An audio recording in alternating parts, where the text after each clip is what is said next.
Previous lecture में हम लोगों ने केमिस्ट्री में, जो कि न्यू एडिशन वाली बुक है, इसमें चैप्टर नंबर 1 में न्यूमेरिकल हम लोग सॉल्व कर रहे थे। प्रीवियस में हम लोगों ने मास मास रिलेशनशिप, इससे रिलेटेड न्यूमेरिकल सॉल्व किया है। अब मैं आप लोगों को इससे आगे के न्यूमेरिकल जो कि आपके बुक में मौजूद है वो मैं समझा रहा हूँ। Mass volume relationship. Mass volume relationship हमें क्या बताता है कि हमें मास दिया हुआ होगा, क्वांटिटी ऑफ मैटर हमें ग्राम में दिया हुआ होगा और हमें किसी गैस के वॉल्यूम को फाइंड आउट करना होगा। अब फॉर एग्जांपल इस रिएक्शन में कौन सा गैस बन रहा है? Oxygen gas. इसका मतलब है हमें इसकी वॉल्यूम को फाइंड आउट करना होगा, जबकि ये भी सॉलिड फॉर्म में है और ये भी सॉलिड फॉर्म में।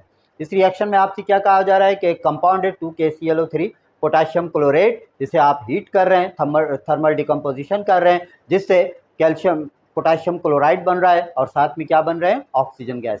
सवाल में क्या कहा जा रहा है? 49 gram of solid potassium chlorate KClO3, ये 49 ग्राम है।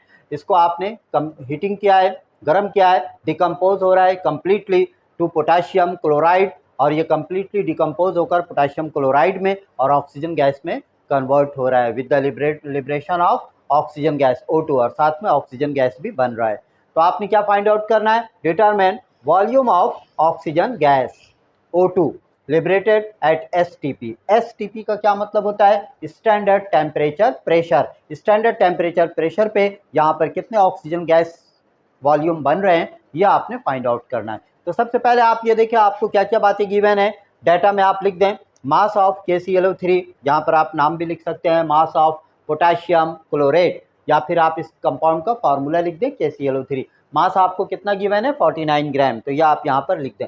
मालूम क्या करना है आपको? Volume of oxygen gas, volume of oxygen gas O2, ये आपने फाइंड आउट करना है। ओके, सॉल्यूशन में आप क्या कीजिएगा? सॉल्यूशन में आप सबसे पहले रिएक्शन को लिख लें जो कि यहाँ पर गिवन है। 2KClO3 हीट किया जा रहा है 2KCl + 3O2। यहाँ पर आप देखें कि कितने मोल यहाँ पर मौजूद हैं। पोटेशियम क्लोराइड की कितने मोल मौजूद है? 2। इसके शुरू में 2 लगा हुआ है, इट मीन्स यहाँ पर इसके कितने मोल मौजूद हैं? 2 मोल।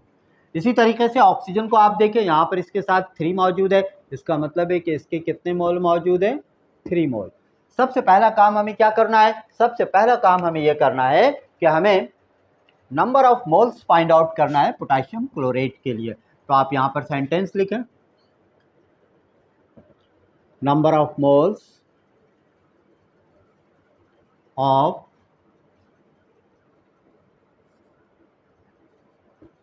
(49 ग्राम KClO3। आपको number of moles find out करना है। कितने ग्राम का? 49 ग्राम KClO3 का। तो इसके लिए आपने क्या करना होगा?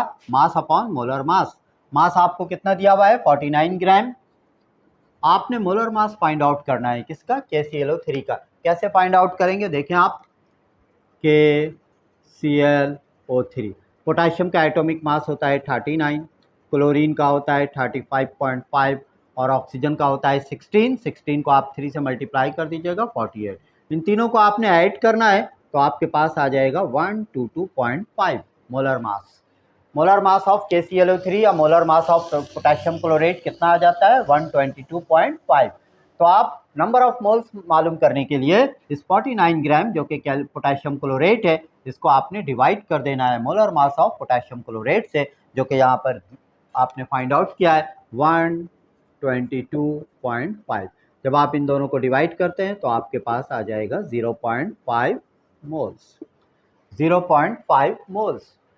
अब आप देखें कि यहाँ पर कितने मोल पोटेशियम क्लोरेट मौजूद है? यहाँ पर 2 मोल्स पोटेशियम क्लोरेट मौजूद है। तो आप सेंटेंस लिखिएगा, 2 मोल्स KClO3 गिव्स,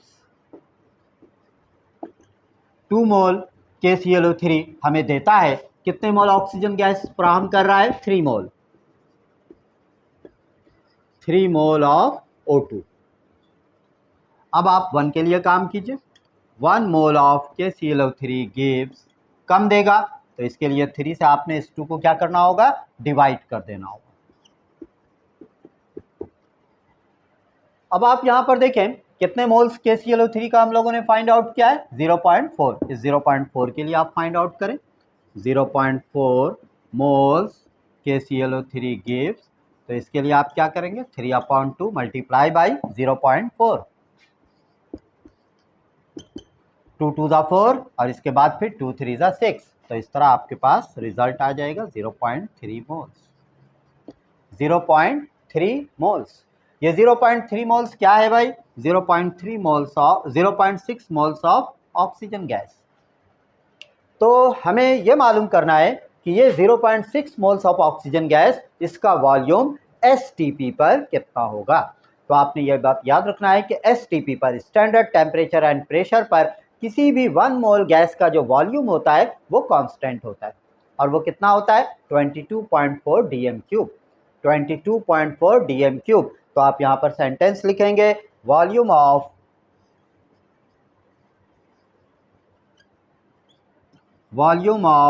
वन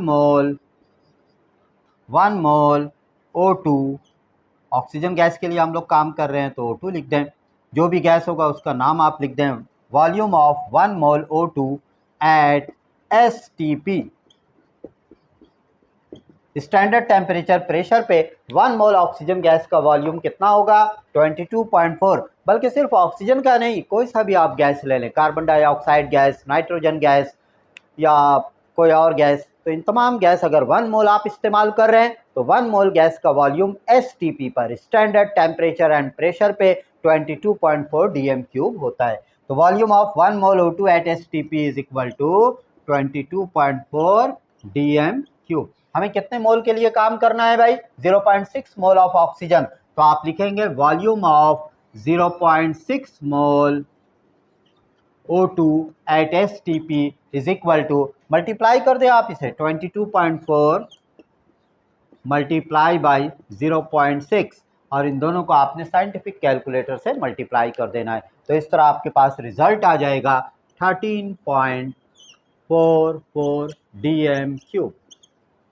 तो ये इसका आंसर है 13.44 dm³।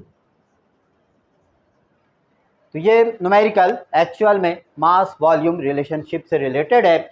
इंशाल्लाह मज़ीद इसमें हम लोग और आगे भी न्यूमेरिकल जो कि आपके असेसमेंट बुक के अंदर मौजूद है या जो कि प्रॉब्लम्स या एक्सरसाइज के अंदर भी मौजूद है, उसे हम लोग सॉल्व करेंगे। और इसके बाद इंशाल्लाह नेक्स्ट टॉपिक जो हमारा होगा वो है लिमिटिंग रिएक्टेंट। लेकिन अभी इसमें कुछ चंद न्यूमेरिकल्स हैं, वो इंशाल्लाह मैं नेक्स्ट लेक्चर में आप लोगों को समझाता हूँ। लिहाजा आप लोगों से कहना है कि आप हमारे इस चैनल सर ज़फ़र आलम को सब्सक्राइब करें, देखें। इंशाअल्लाह आप अपने अंदर केमिस्ट्री के हवाले से बहुत ही अपलिफ्टिंग महसूस करेंगे। इसके अलावा आप लोगों से ये भी बताना है कि अभी मैं MD कैट और E-कैट फ़िज़िक्स के हवाले से, जो अभी MD कैट के टेस्ट सेकंड ईयर जिन्होंने एग्ज़ाम दे दिया है, उनके लिए मेडिकल कॉलेज में एंट्री टेस्ट होने वाले हैं 27 अगस्त को MBBS के लिए। और इसी तरीके से उससे कुछ दिनों पहले NUD कॉलेज, इंजीनियरिंग कॉलेज में भी एडमिशन के लिए टेस्ट होने वाले हैं। तो उसके हवाले से मैं फ़िज़िक्स में बुक 1 एंड बुक 2 इसके तमाम MCQs और जो भी थ्योरी थोड़ा बहुत है वो मैं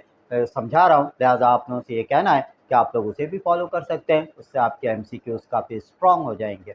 ओके, थैंक यू।